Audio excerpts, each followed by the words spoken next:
Well, hello everybody. Just wanted to say apologies for running a teeny bit late. I bet most of you didn't get an alert anyhow. That seems to be how how this works nowadays anyways. But good evening, hello, and I have some big news this evening. I have news on a lot of fronts.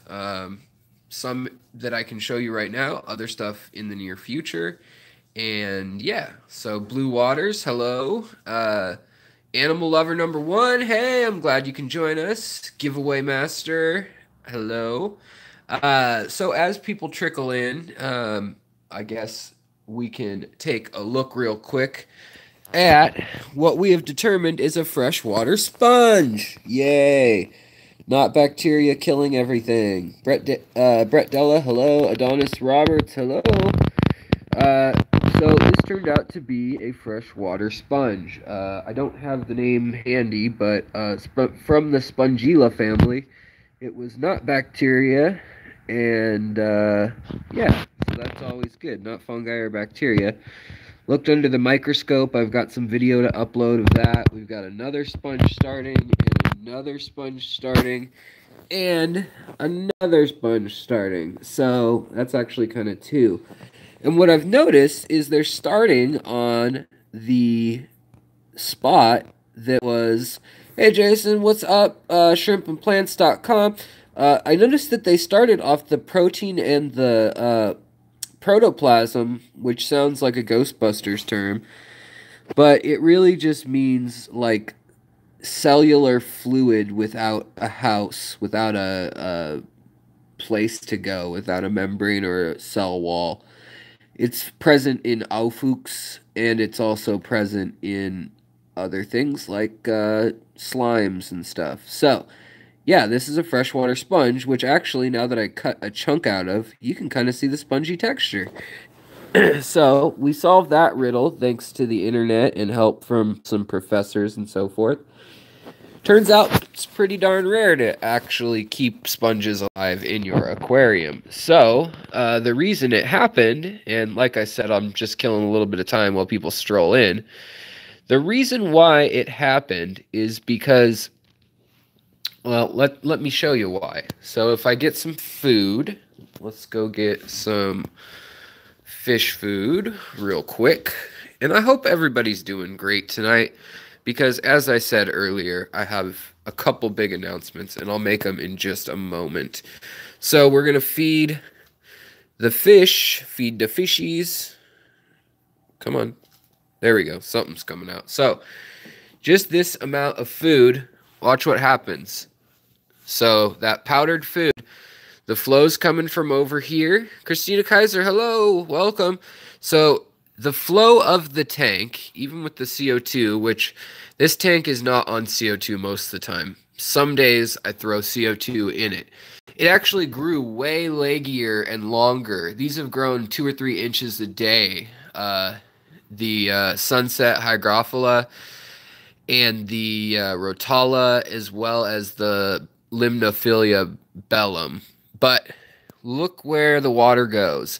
So there is a steady current that is slow and is the smallest plankton and all that kind of stuff that wraps right around here and shoots right through this little channel that I made as kind of another cave. There's actual caves under these rocks here. There's 2 layers. There's one up here and there's one down here for fish. And that's where the baby crebensis were born, which are now getting pretty big, and I just sold a dozen to someone locally, but I have more to sell now. I'll probably be keeping 5 or 6, but I'm selling the rest. And you can see that the sponges are actually taking up different patterns. So some of them have this radial pattern, and some of them have this round, and then it'll lift off into a cylinder, I guess. So yeah, freshwater sponge, no danger there. It's actually good. It's actually cleaning the water. It's just very rare to keep a sponge for very long in a tank intentionally. Like if you had a piece and you started it on purpose, that would be unlikely that you'd succeed. Like they struggle at universities with a lot of the species. And this sponge species is one native to my area and usually in cold water. So go figure, usually in cold water above an elevation of, I can't remember what they said. I want to say 3,000 feet. But yeah, so here's one that's kind of growing out a little more. You definitely can see the spongy texture a little better. And yes, this is a yellow pleco. He is a L144, so that's lemon pleco, and I love him. They are awesome. I have, I believe, 3 left of the lemon plecos. I had like 40 babies, and they just didn't do well. They did terribly on the second group of them. Which is these guys, which is a bummer. The male crib, he's right here. The female had ick, or not ick. She had a wound that got some sort of little fuzzy infection on it. So I had to move her downstairs to quarantine. But her babies, look how big they're getting. Some of them are actually like starting to get mature, and these guys were all born. So, all right. Well, you guys have probably just heard enough about me blabbing on and on. So, what is my big news? Oh, also, here's a white pleco. This is a white angel or fancy longtail pleco. I know it looks yellowish under that light there, but it's actually like a buttercream color. Some of them are stark white from that litter. And then I also have a yellow that's downright like canary orange. And then here are this is a calico green dragon. And then I have a couple green dragons with purple eyes downstairs, if people are wondering about my pleco population. Also, I have some leopard frog plecos in here that don't like to come out in the daylight. There's that real yellow one. So he's super yellow. Or she, that's the she. So there's a she and a he. He and she. I don't know for sure because of the onodontodes aren't out yet. There's little puffers. But the body shape is a pretty good indicator usually. Okay, so that's enough about the sponge and the cribs. What's my big news? Well, my big news is that I'm coming to Florida, guys. Yeah, so I am coming down to Florida. I'm coming down to Tampa Bay to go tour Segrest Farms, the Florida Aquaculture Lab, which should be really cool. I'm hoping to film in the Aquaculture Lab, but I don't have that clearance yet. But I do have clearance and a tour guide for Segrest, so that's exciting. And I need your help. If you live in the Bay Area, you spent some time there, you have friends there. If you guys know anybody who has a killer fish room down there that would like to show it off and be on the channel, that would be awesome. I'm going to have a hard time like stocking up on all the info here in the chat.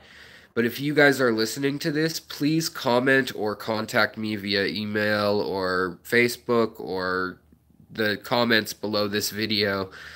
And yeah, so anybody with a killer tank. Also, if you're in the St. Pete, Clearwater, Tampa area, I will be there for a week. And I'll be going probably to go see the manatees. We're going to try to do some kayaking in the like mangroves, basically the saltwater freshwater mix. My wife and I have done it a couple times. She used to live down there, but she knows the area well, so that'll help. And I've been there twice, so I'm familiar with it, but it's still pretty foreign with it's going to be 80 degrees. That'll be at the very beginning of May, the end of April. So that's one piece of news. I have three pieces of news and that are real big.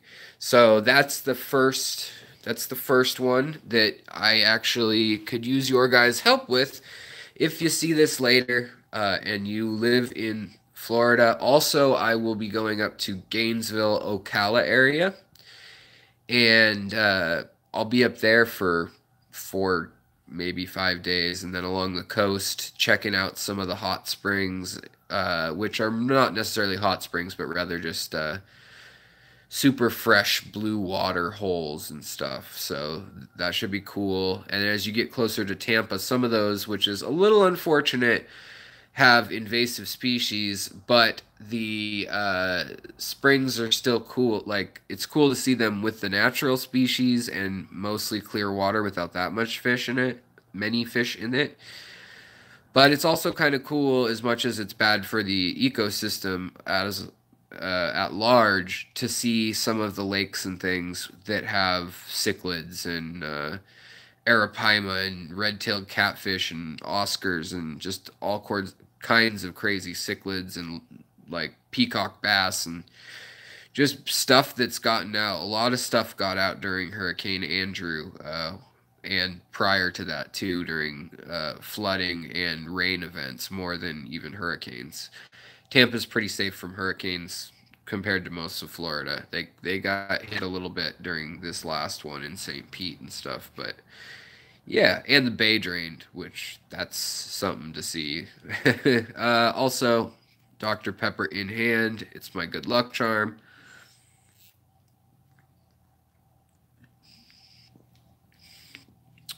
Sorry, my mouth was dry. Dr. Pepper, where's my check? So that's one piece. Let me spit out the rest while I got you here. So the next piece of news that I have for y'all is that I will be working with Rachel O'Leary on a project. So that's exciting. I kind of have a script outline, but I am going to be interviewing her slash so Rachel O'Leary, if you didn't know, she's kind of one of the big names in the hobby of freshwater fish keeping, specifically nano fish. She's really been there since the start of the trend and coining of the word. Like, she was right there with it. And she's written a lot of great books on it. She's got a mohawk, and yeah, she's a big YouTuber, as people are saying. But I've talked to her, and we are going to chat. I wanted to get a hold of her and ask her in a historical way. One thing I'd like to ask her, but it feels cliche, so maybe I'll wait on that. But she's couldn't have been kinder when we've been talking about this, setting up this interview. But we're talking about we're going to be talking about the history of the hobby from nanofish and kind of the new wave of keeping fish tanks, which kind of started in the late 90s, which is the more holistic view, less plastic plants and little bubble scuba divers. And there's been exceptions. There's been people that have followed the Wallstead method since the 70s. There's been people with high-tech CO2 and stuff since 70s, 80s, probably even before, if you look at university professors and things. But in mass, having the assets and hardware needed to do CO2, rimless tanks, good lighting, all that kind of stuff at a price point that's not insane. I want to talk to her about how, before the internet, where did you get fish? Okay, because I grew up at an age right on that cusp. The internet existed, but there wasn't a good spot to get fish. So quickly, Aquabid and Planted Tank Forum and eBay itself, as well as other places, Craigslist, those were some of the first places that had any like big pull or traction. There were lots of forums and chat rooms, like all the way back to AOL in the mid 90s. there were chat rooms and things for fish keepers of the West Coast and stuff like that. And ICQ was another messaging app that had that. There were mailing lists, but I'm talking before that. What was it like? And my channel's about history. It's about culture. It's about the fish. So we're gonna talk about how the hobby has evolved since she got into it, which is basically starting with, you used to have fish magazines, and in the back you'd see Ray's cichlid farm in Nebraska, and you'd call up Ray, or you'd write a mail or send him a check or whatever, and sometimes they'd mail it to you. Other times you had to drive over there, or it was only local, because if you go far enough back, FedEx and things didn't work well. So I mean, you could get snails and plants and things, killifish eggs, but a lot of things didn't ship well. They only shipped certain seasons. They were expensive, on and on. So we're gonna have a talk about that, and she's not. I'm making her sound old. She's not old. She's, I don't know, I'm throwing a number out there, about 40-ish. So, yeah, it's, she's not much older than me. So it's going to be an interesting chat. I hope she's written books and given speeches, lectures, talks around the country. So that should be fun. But I wanted to know what you guys would ask her about the history of it. Also, I'm going to ask, well, what year did little shrimp come into the hobby? When did Neo Shrimp show up? She knows that stuff because she was, as she has proclaimed herself, a fish pimp. She was in the business when those trends started, and when CPDs were found. A lot of us were. I mean, 2006, even if you're a kid, you might have remembered when those were new, or when blue Neocaradinas came out. That's all very recent. It wasn't until 2003 that cherry shrimp even hit the U.S. So that stuff's very recent, if you think about it, unless you're just a kid, like 15 or younger, you're probably going to remember that stuff. So what I want to talk to her about, though, is that change all the way through now, and where do we think will be in the future. So I see questions streaming in, and I'll get to questions in a moment. No problem. I just wanted to make these announcements, especially for people who can watch the video later, who are going to watch this video later. So first announcement was the fact that I'm going to Florida, going to Tampa, St. Pete, Clearwater, and then Ocala and Gainesville area. If you guys know any cool things there, I plan on hitting the Rivers Hot Spring, or the Blue Springs, and I'm trying to think of a list of the rivers. There's Crystal Springs, and then there's Silver River, and the I'm probably saying it wrong, Sawanee or Swanee, or there's a bunch of different Witchy-Wahachi. I don't know. They're native words, and I'm not from there, and I'm trying to think from memory. But moral of the story is going to see Segrest Farms, get a tour of their facilities, their headquarters there in Tampa, or just outside of Tampa. And then I'm also going to the Aquaculture lab, and any cool fish shops that you guys recommend. I have not gone to fish shops in Tampa. I didn't have time last time I was there. And I'd love some input on that. That would be rad. So there's that. The Rachel O'Leary bit that people just said, what's going on with Rachel O'Leary? Well, she's just agreed to an interview, and we've been chatting, and I was saying that the point of the interviews is to talk about how selling, raising, and she's always at the forefront of trying to keep new fish, new nano fish, new, specifically new little teeny danios and things like that. And I always like that. And this channel, history, culture, evolution, a little bit of update, a little bit of silliness, whatever. We're trying to sprinkle a lot of stuff in with also the whole history and evolution and biology, chemistry, those sort of things. sociology, politics of a region where the fish come from. But yeah, it's something that I think a lot of people take for granted now, that you can go online and buy fish. That's like mind blowing, you know, that you can type in and just shows up on your screen what fish you want.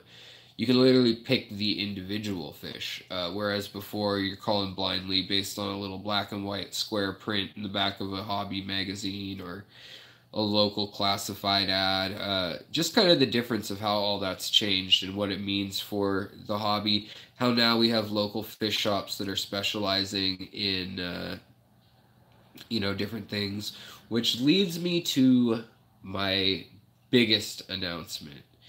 And I'm nervous but excited, and I don't know how you guys are going to take this, but I hope it's well.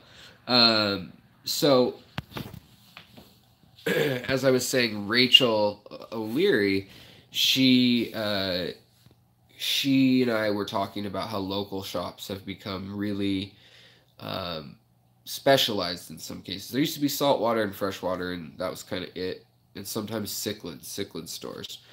But now you've got nano stores, you've got aquascaping stores, you've got, I mean, in some places you even have like Blackwater or um, you know, Lake Tanganyika stores or whatever it may be.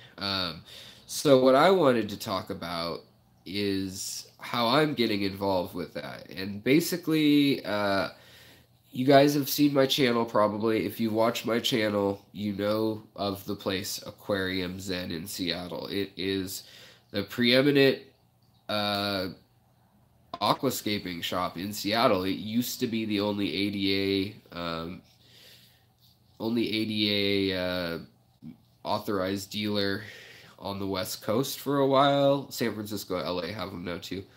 Uh, and I'm gonna start working there, folks. So I will be working there, which will give me only part time, but it will give me the ability to work with Steve, who's a friend of mine, the owner.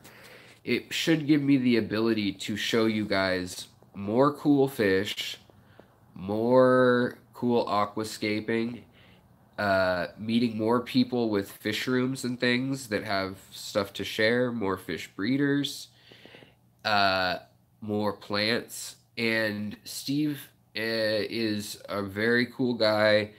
He has a vision for what the hobby could be. And I also agree with him. I think that it's awesome to keep things local and support your local fish store. So why not work there? No. But yeah, so Danny, who you saw in a recent video playing with the little Oscar, and yes, it's the place I took Dustin to when Dustin's planted tanks came into town. Dustin's fish keeping came into town. Uh, it's that place, and I've also done a couple other tours and videos there. It's got a living wall made out of plants. The guy, Steve, is an actual ichthyologist and might as well be botanist. I think he minored in that maybe. But he's worked with some of the most well-known people in the hobby. He knows Tom Barr well, and you know, there's just a handful of things that will make this a really cool experience. He did the Google, or not Google, oops, the Amazon spheres in downtown Seattle that have these huge living walls, and then they've got these big biotope South American tanks there. And so it should be cool. I'm definitely not doing this to get rich. I'm signing up to work at a fish store, and it is a very, very nice fish store, and I enjoy the people there. But really, it's going to be to help people in the hobby while also kind of learning more about the back end of things. And, you know, hopefully I can share some of that with you. Well, where do you source this or that, or where's this grown, or you know, some of it is proprietary at any shop, but you know, how do we get a hold of ADA dealers? Like when new products come out, what are the new tanks going to be? You know, I'm not going to be on this channel slanging anything that I don't believe in, and I'm not going to slang stuff for the store. You know, they don't sell anything online, and you know, I may say if you're in the Seattle area, check this out, it's rad, if that's how I feel. If something isn't, I'll also express it. I mean, Steve, the owner, knows how my channel is. He knows, you know, that I'm honest, and he believes in his stuff, and you know, he'll let that speak for itself. If 1 out of 10 things isn't great, the truth doesn't hurt. It's those 9 things that are amazing, as long as you keep them all in perspective, that make his store incredible. You know, the heart and planning that goes into his aquascapes and displays. The other thing that we haven't sealed the deal on signing the W-2 forms and everything, but I'm supposed to start training here before going to Florida and in the next week. So to a week and a half. Danny, who you saw playing with the fish, she is the gal who will be training me. She's leaving, and she was the manager of the shop. So I will be taking her position with her leaving, I guess, or her slot. So yeah, big news in the life. Going to Florida, working in a fish store, and aquascaping. You know, that's what makes it pretty cool. I'm gonna be doing, um, I'm gonna be doing really fun workshops, which I'll probably record for the channel. You know, I'm gonna do an Iwagumi live demo. I'm gonna be doing, hopefully, another thing I just got invited to was to do a local fish aquarium out at the coast of Washington for the Nia Bay festival, called like Nia Bay Days. It's a small town out on the coast, but talking about doing an aquascape with like little teeny pike minnow babies and maybe young trout or something, and like, you know, tree mossy old growth forest type stuff that hasn't been in the aquascaping realm, like native to Washington stuff. Fiddlehead ferns, you know, things like that. So there's lots of stuff on the horizon that should be exciting for the channel, for you guys, for me to learn more, for you to learn more. We should all learn together and have fun. And so any thoughts, ideas, comments, leave them below. Also, I think the other thing I should tell you is Aquatic Arts. I still believe in their products. I still love their fish. And they do not ship hardscape or anything like that at the store. They don't ship plants or fish. However, there's a possibility. I've been bugging them to sell plant tissue cultures from ADA for a long time now. So I don't know. That could be a possibility. But I mean, those yellow ancestris in here, those came from Aquatic Arts. The snails I have came from Aquatic Arts.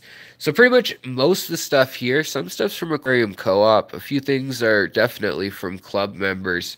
But most of my plants are from a few places. LRB Aquatics, so lucasbrettsAquatics.com. And he's a great guy. Han Aquatics, Tran. I like to call him Han Tron. He sells incredible plants. He's been there for a long time. He's been around since before, you know, all the YouTube stuff. And then Rachel O'Leary, chatting with her, should be a good interview or several part interview. Hoping to make it, you know, like an hour or two of chatting. She lives far away, obviously, so probably won't be in person unless we figure out a way where we're crossing paths somewhere in the near future, because I do need to go to Ohio to visit my wife's family. So who knows? But yeah, exciting stuff on the horizon. And then I was going to update you guys on a couple things. Already updated y'all on the sponges. In here, just thought I'd update you on the algae and everything. It's clearing up somewhat. I mean, there's the diatom stuff that's going to be on the rock. You see how white this light is compared to that other light? Oh, and then the other thing is, if you're still watching this, and you live in Florida, if you're in Tampa or Ocala or anywhere in between, St. Pete, wherever, um,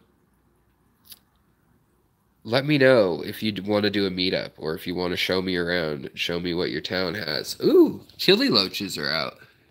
They were. These guys don't like people. They don't like daytime either. But the killie loaches, I should say,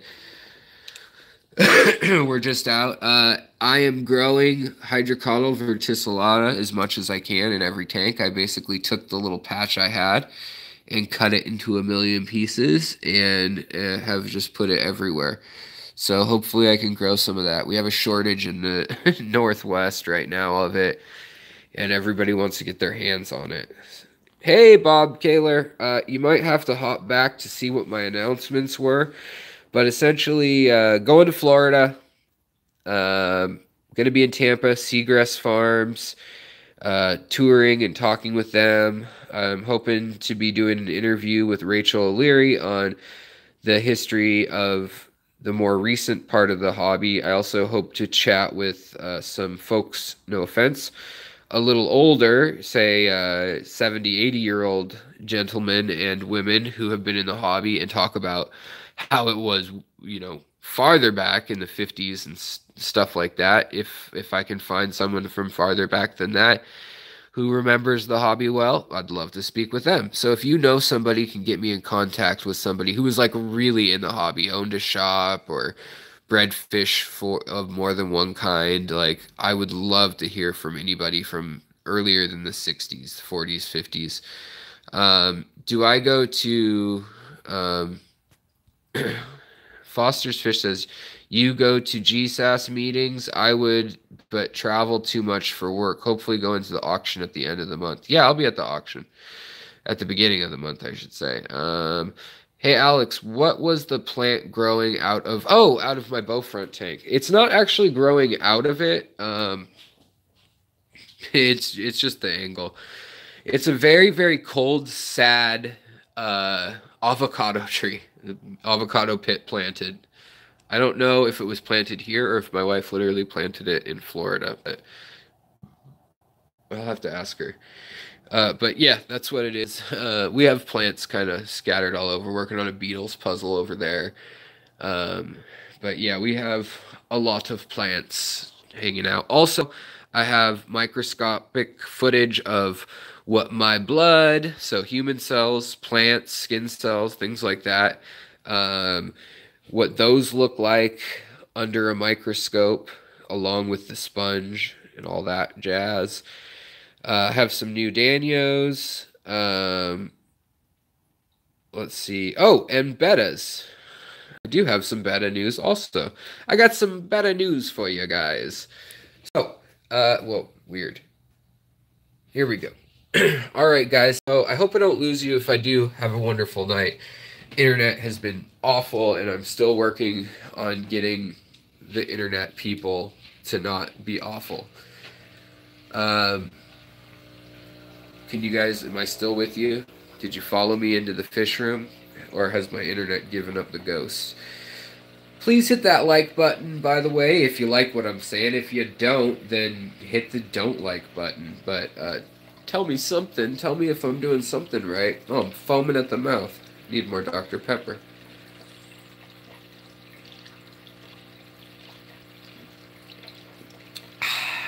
Dr. Pepper. It's the drink of fish. I don't think they'll go with that. Alright. So let's see what's going on down here. All the bettas that I have they're fry, I should say, are currently in here.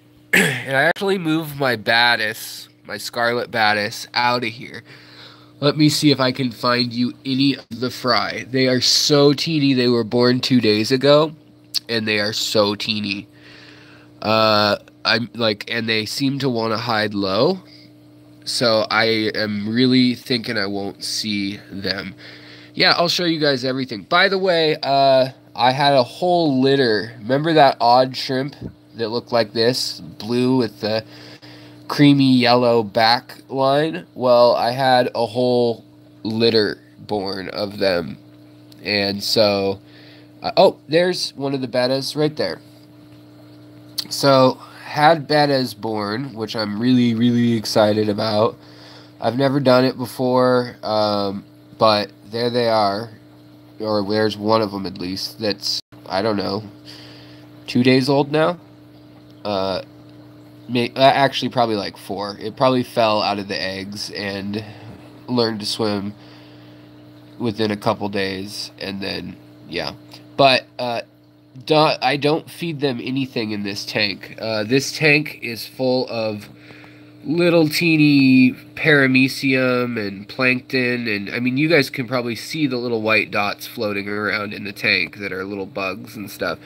So this shrimp tank, any shrimp tank you have, and I cut a hole like with the scraper just to show you how encrusted in algae and stuff the back of the tank is. That's great for little fish, you know? Like, I put a piece of spirulina in here, and we got little snails and little bugs and, you know, whatever growing in here, and that is absolutely great for the little fish. So, Bob, you say you're the oldest fish keeper you know, and you're only 63. Huh. I don't believe you, sir. I think I got about 5 or 6 betta fry, for sure, and then I threw a couple extra eggs in here because I wasn't expecting the first batch. So, let me show you what happened. Because it happened again today, another surprise. So, over here, we got the blue betta, and these are all from Redacted XX Sam, who lives over in North Dakota. And so we've got this betta. She's betta. She's pretty betta. And then they're all siblings apparently. And then we've also got a blue colored one over here somewhere. I don't know, where the heck is he? Of course, now the bettas are all hiding. But moral of the story is that we had bettas around here, and they've been, so I let this algae and just junk build up. I mean, this is some algae, some oh, there we go, right there.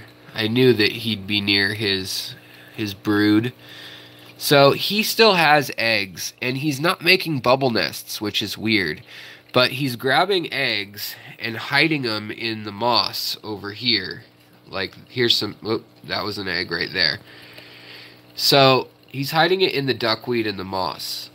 Now, I definitely think other fish are going to figure this out and make their way back into that tanglement back there. I just think it's inevitable with all these danios and, you know, all the fish cruising through.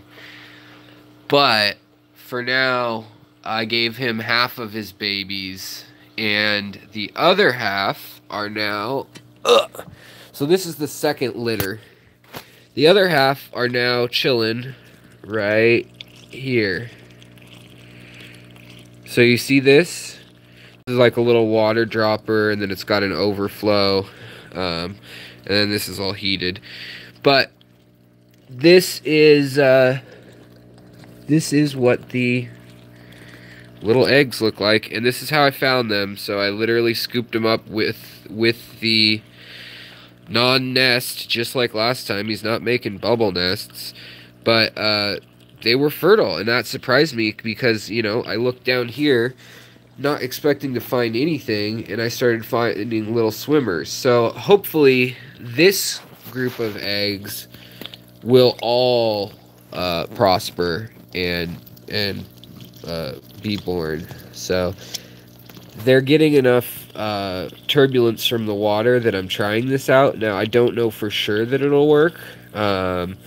They could still rot. A lot of them did kind of rot last time because I didn't even know they were there, honestly. I just I saw some eggs and I was like, oh, I wonder what kind of eggs these are, or if they're even eggs, if they're snail eggs, and I threw them in this thing, and I actually put them down at the bottom, and there were also some CPDs in there, so I was like, oh, maybe the CPDs had babies, but the CPDs did not. It turned out that it was the bettas, and this confirms it again that I watched them have eggs this afternoon. I watched her have eggs, so yay.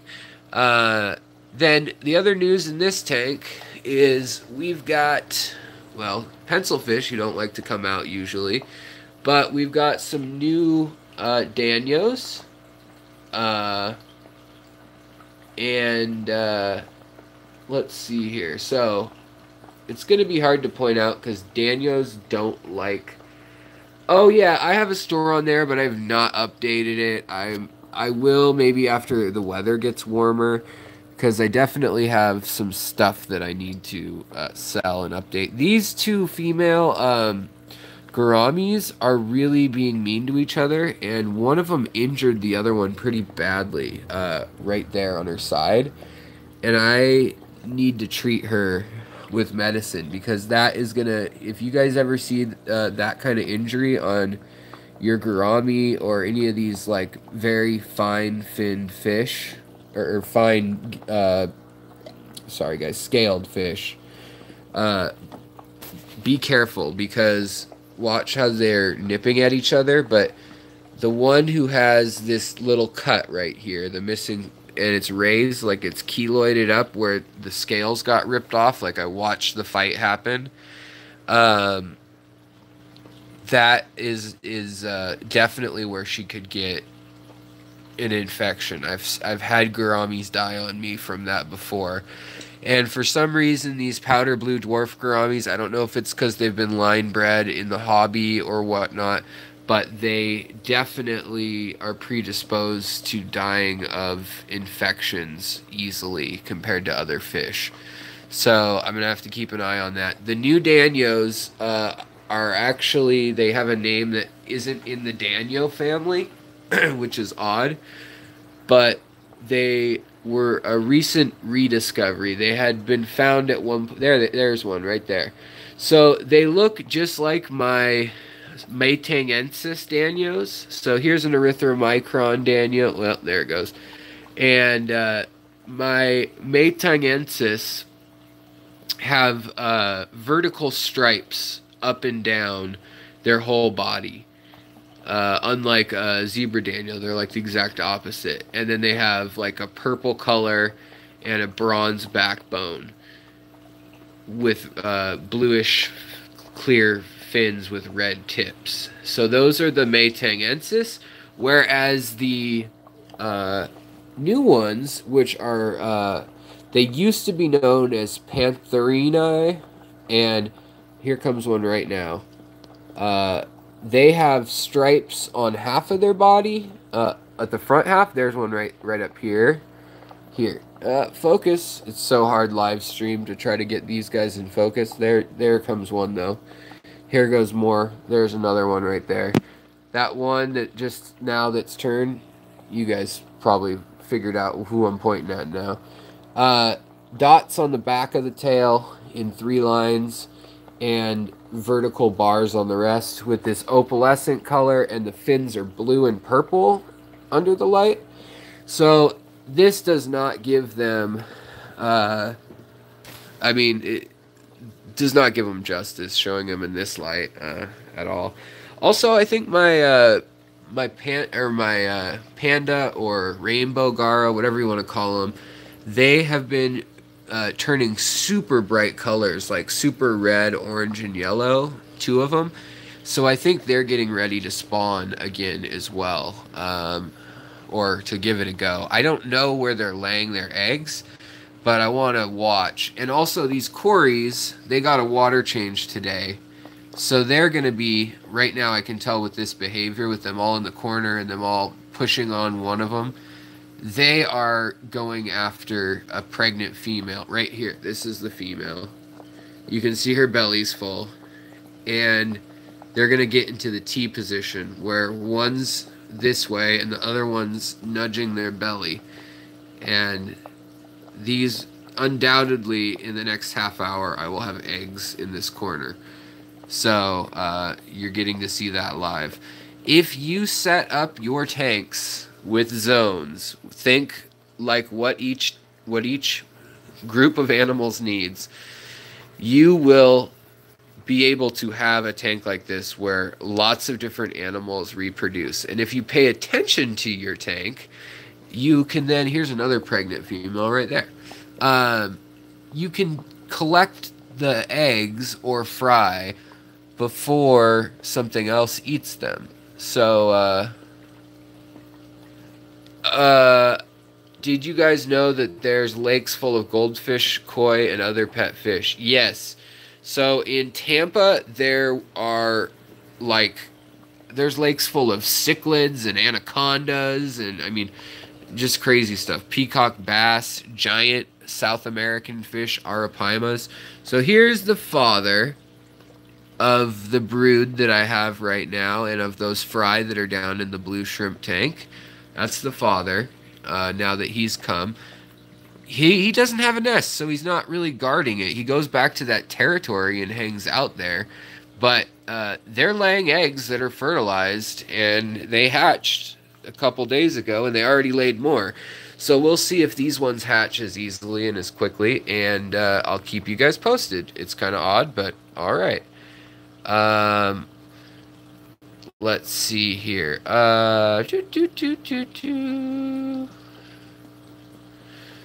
I heard sorority should be a minimum of 5 beta females. Yeah, you could do that. This is a 40-gallon, and if 40-gallon, you can do so much. 20 long, I mean, you can do a lot. I try to keep tanks where my fish can breed happily and have zones. So, as I said, up here is the Danio domain. There are now 8 species of Danios up here. This tank has a lot of Danios. Hatchet Danios, tin winnies, which are called gold rings, leopard, kyathit, or panthera, the celestial pearl, the erythromicron. Then we have the Maytangensis and the Shanensis, as well as the hatchets, which are these orange guys with the purple splotches, which don't show up well on live stream. Alright, how many species of pencils? I just have one species of pencils, and that is the Brazilian 3-line pencil. And then up here, I have some of those Lucas Roebuck guppies. So this is my only true guppy line in the house right now. And yeah, boy, that betta's pretty. These bettas get along so well in this tank. They don't really fight except during food usually with the other fish too badly. And these blue gouramis have been nice up till really recently, and now they're nipping at each other and causing problems, and I don't like it. Also, you can see a little striped guy hanging out there. That's a loach, a multi-bar loach. They reproduce in here. I've only seen one baby, but I know that they will reproduce. And then also my stir-by Corydoras and my my little panda Corydoras are reproducing. I would love it if my Venezuela, Corydoras venezuelas, reproduce, the high fin guys. But over here, I think tonight we're going to get more baby Cory cats. And they're smart if they're laying their eggs up against here, because the other fish have a real rough time getting wedged in over here. And this tank, if you didn't know it, is actually made out of lava rock here with pipes running through it. And then it's real tight over here. Here's another more back there. But so it's made like bleachers. There's lava rock and live substrate, like from the back of a filter, all throughout the mountain, which is hollow and has an exit out here. And then there's caves built in to the mountain and a general slope to it here with aqua soil. Only deep in this corner. The rest of it doesn't have deep aqua soil. But I was actually going to bury another cave at an angle here for the plecos, which also will spawn in here. So the key is just to give them tons of dense cover, clean water that moves around, lots of wood. Don't worry about the algae, you know, just let it do its thing. It's natural. As far as like diatomaceous or hard algae, I just clear it when I can't see. These are the Maytangensis danios that are also newly discovered, but I'm really hoping that some of the, oh, and there's the other betta that's in here. So they're all brothers and sisters, as I said before, which is bizarre to me that this fish and this fish came from the same litter, and this fish. But we'll see what their babies look like. It's going to be interesting, and I want to thank Sam again for sending me out these 3 fish. Again, I'm growing the verticillata, hydrocotyle verticillata right there. Also, my pearl rotala is finally growing, which is nice, I guess. It's growing very slowly, but this is the smallest species of rotala or variant, and it's like really tight, and it's purple and green. You can't see the purple very well. It's up under the leaves. And then the other fish that I really wanted to breed in here were these tetras, these orange-eyed lemon tetras, and they are not breeding. So, and they bred upstairs in a crowded tank, and I thought, wow, that's cool, and now they won't do it, and they didn't when they were the only tetras in here. I had neon tetras breeding in this tank when it started up, and I couldn't get them to. But here's another look if we can get the contrast to cool down a bit. These are those new danios. And I know they look pretty similar, but the iridescence is everything in danios, and they've really got just this beautiful purplish blue shimmer with like a bronze, orange, and brass color in their bodies. So that's what's going on there. Now let's finish up the update tour. If I missed some questions, please fire them up right now. Lighting in here real quick. So we have a Fluval Planted Plus 3.0, real close, blasting light on this whole row of plants, which is where most of the plants are. There's some rocks here, and then Anubias and Java moss, and then this big piece of wood. And then there's stuff like moss and more Anubias, some anything that I'm slow growing, basically. I mean, there's some rotalas and things back in here, but it's mostly Anubias, Java mosses, Asiatic lily, stuff like that. That doesn't need a ton of light. And then a big old manzanita. And then this is a Nicrew light that basically just, it's okay. It's a cheap light, and it just gives a little more light to the upper tier of the tank. I usually have this light set farther back, but it was just growing duckweed, so I need to clear out the duckweed.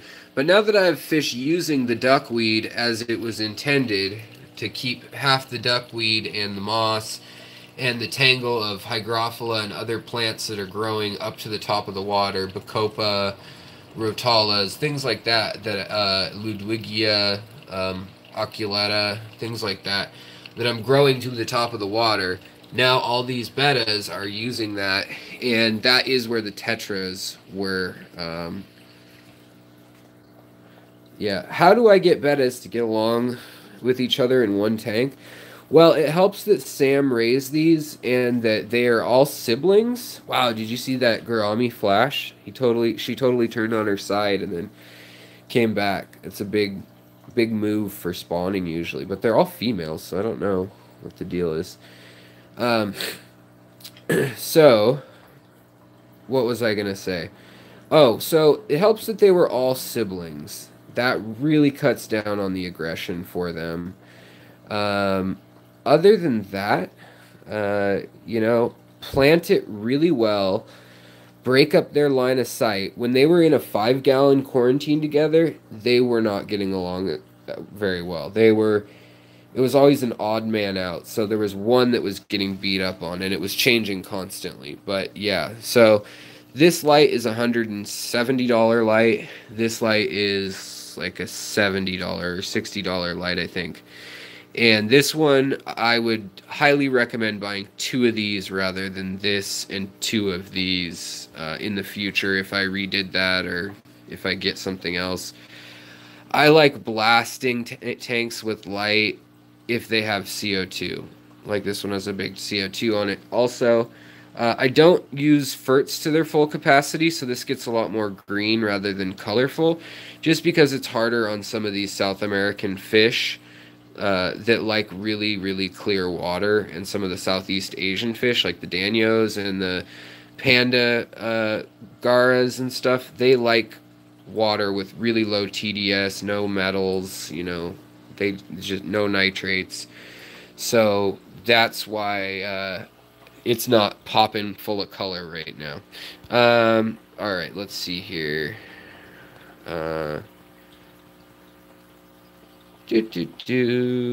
Please hit that like if you haven't yet, by the way.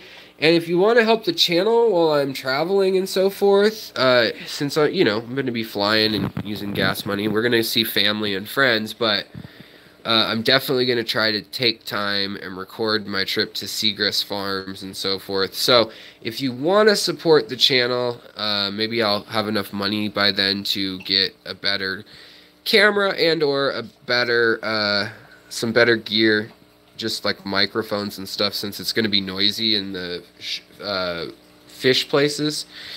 But it's a possibility that I could update some of that, get more out, also justify it to my wife, to be frank, because I'm not going to spend a big chunk of our family vacation. I can't spend the whole thing obsessing over fish. I already do that my whole life. So I love my wife dearly and don't want to make her miserable on a trip that was not centered around fish. Nor will it be. It's just I'm going to take the opportunity to hopefully check out anybody who reaches out to me. I'm going to try to link up with. So been thinking about NICREW for a supplemental. Can't pull the trigger on the 3.0. Wasting money on DIY. Yeah, do the 3.0. To me, it's one of the best. If you're going to get supplemental lights, I would recommend getting, like, you know, let's see, what's it called? This one isn't bad. It's called it's called Aqua Studio. There's another one called Aquarius Studio, and then there's Aqua Studio, all one word. They're all just a Chinese, like, slimline design, but it blasts light pretty good. For like a 20-gallon long, or a 10, or probably a 30 long would be great too. You can see I'm growing low-tech, no ferts, no nothing. I'm growing Pink Panther Crips in here, no problem. Anubias, no problem. Val, no problem. But yeah, so here's that line of endlers I have. The individual males are more upstairs and spread out. Here's that one freak that was recently born that I love. He's my favorite freak. Where'd he go? Right here. It's not worth showing you guys on a live stream. You can't see the colors in his tail very well. But that's going on. I'm getting from Aquatic Arts, I'm getting more pseudomagills. And so that from them, and then another person who has RU2s, this will be the pseudomagill breeding tank up here. And it's also very successfully, these are from Lucas Bretz, but coming down from, I want to say Chris Lukoff's line, maybe, developed with, or not maybe, but developed with Disco Bee shrimp, maybe. These are the Neocaridina gold lines that then were bred even more in America after the last 4 years to be not just a yellow line, but gold all the way, all over their body. Even the little teeny, like, babies born this week are very gold. This is an RU2 pseudomcgill, but I'm gonna get some Pascais or some Luminatus rather than this Gertrude pseudomcgill. Although I'm gonna get more of these also. All that being said, here's a gold line, kind of traditional gold line male. And then here's the female that has been bred into this super shrimp that I've never seen shrimp so solidly yellow. And they love having babies in this tank right now for some reason. Not doing very many water changes at all, which isn't what I should be doing for the pseudomcgills. But the TDS is real low. There is calcium in the water from these rocks, from this jadeite with limestone mix from this landslide out in the mountains by my place, about an hour from here. So that's leaching off calcium, and the TDS is like 50 or 60, and all it is calcium. So that worked out well. Let's see. Yeah, giveaway master, don't put 3 bettas in a 10-gallon tank. I did it. I put them in a 5, and that was a bad idea. That was just while they were getting acclimatized. It's just like, especially if you have to ask if it's a good idea, then it's not. I don't mean that in a rude way. I just mean that like if you're unsure of how you're gonna keep something, or if you're not sure if you're ready, you're probably not. You'll probably feel like, oh, it's so overdue. I finally got this or that when you do. Now this is an interesting little pond snail. Whoa, got a fish net falling on my head. Sorry about that. This is an interesting little pond snail in here that isn't, it's not the normal pond snail, the bladder snail or whatever. It's some funky version of it that's, or something similar, but not it. And then these are the LRB blue rainbow tiger endlers that with the spade tail, if that's not a long enough name. Still just the males in there with all these females and babies. So I've got lots of these. These are my coal version of those gold or yellow shrimp.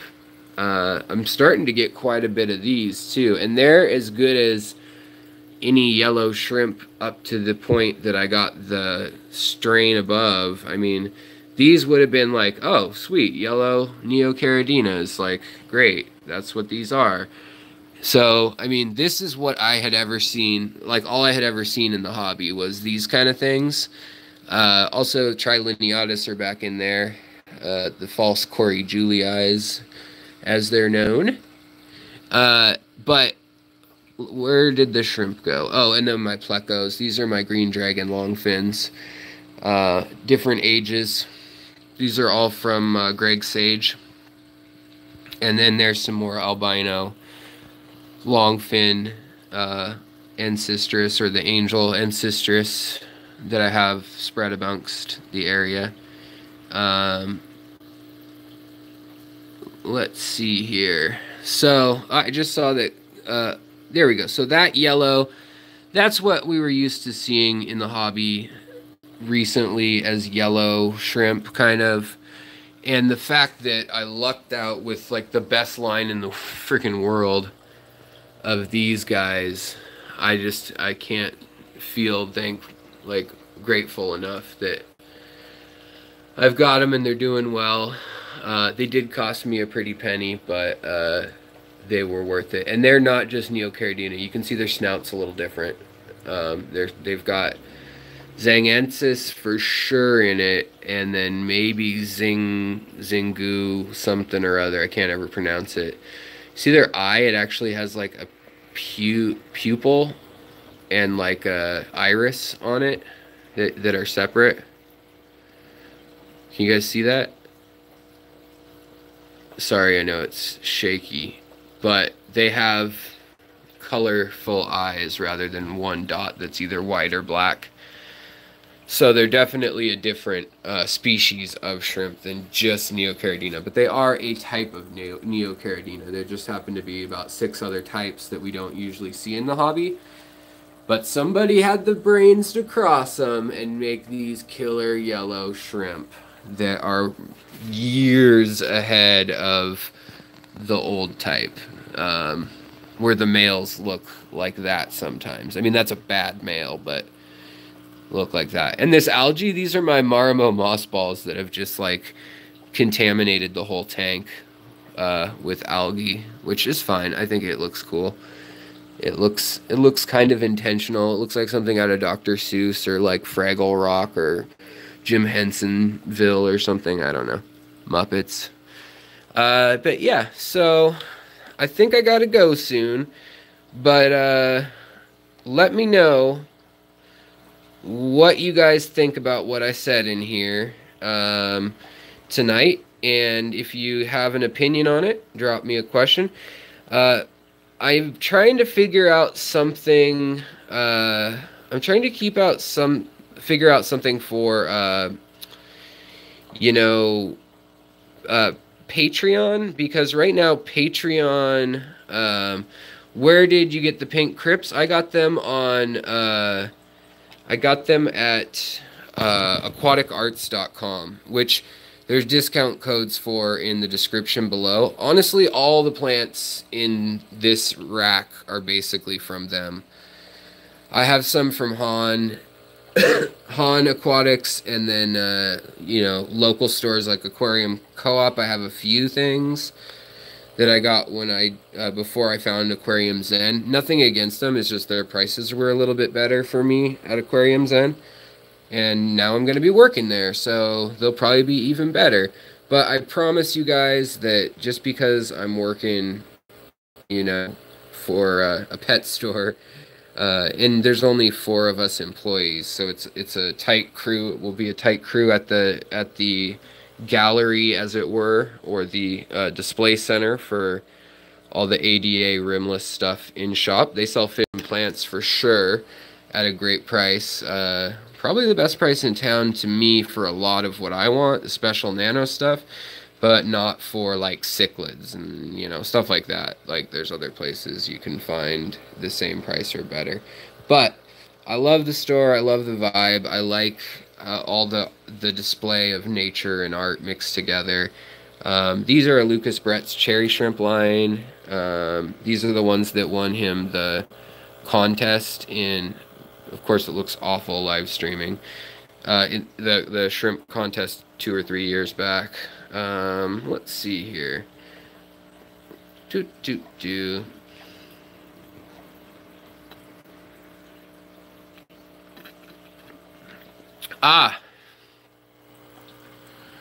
So the Tiger Endler's doing super well. I've got the traits that I want down. These guys are exactly what I want. You guys can't see them because the live stream color integrity is awful. But stripes down the side, blue all around on fins, and a spade-shaped tail with some speckling. That's what I wanted out of them. And they're there. So they've been there for several generations at least. And the females are nice and pregnant, or they just gave birth and look anorexic and sickly, but they're not. They just literally gave birth like a day ago, a bunch of them. But yeah,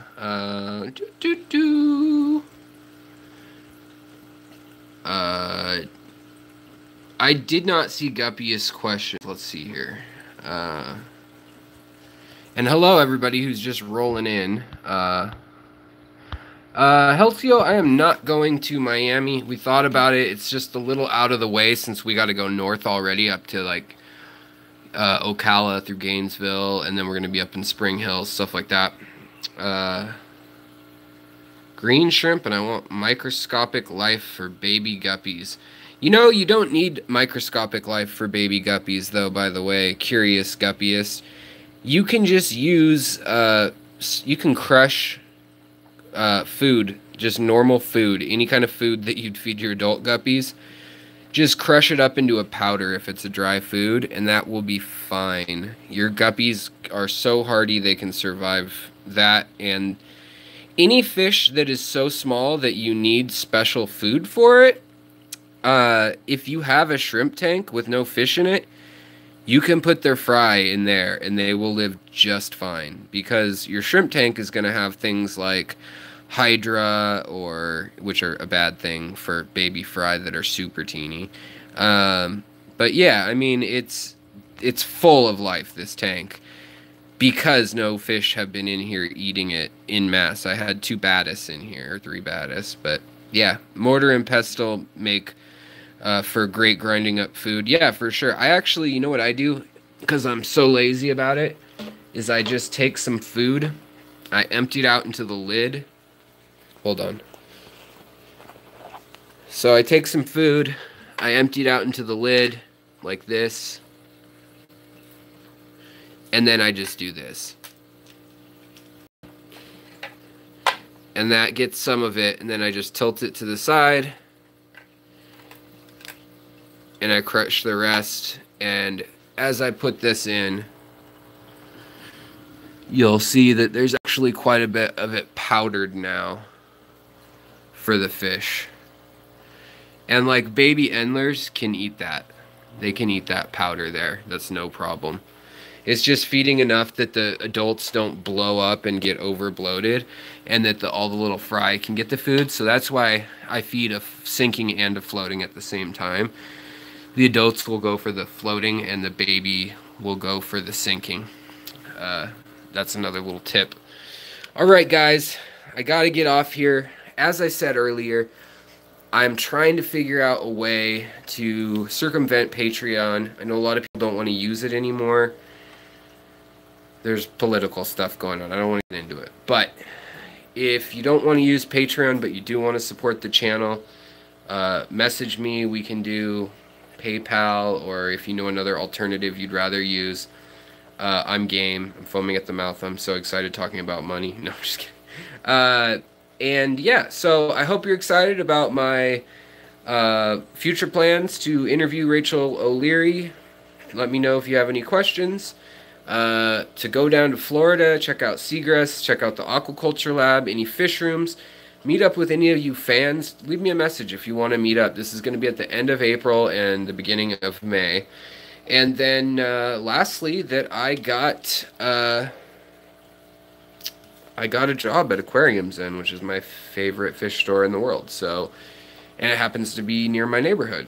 And so that's going to be rad. I'm going to be, you know, designing aquascapes and rimless tanks with the owner, and learning about plants outside of the tanks, you know, like houseplants and stuff more. Man, my mouth is so dry. I'm sorry, guys. I look crazy. All right, guys. Well, make a fish store like that. Helcio? It's Helcio, right? I'm like, why am I thinking Helcio? Helcio. If you build it, they will come. Maybe. I don't know. So that's why I'm just trying to work at Aquariums Inn, even if it's for like minimum wage. You know, I don't care. It's worth it. I don't think it will be that. I don't know. We'll talk about all that later. I'm not gonna like out anybody for pricing or anything like that. And the channel's not changing. It's still my channel. Regardless of who I work for.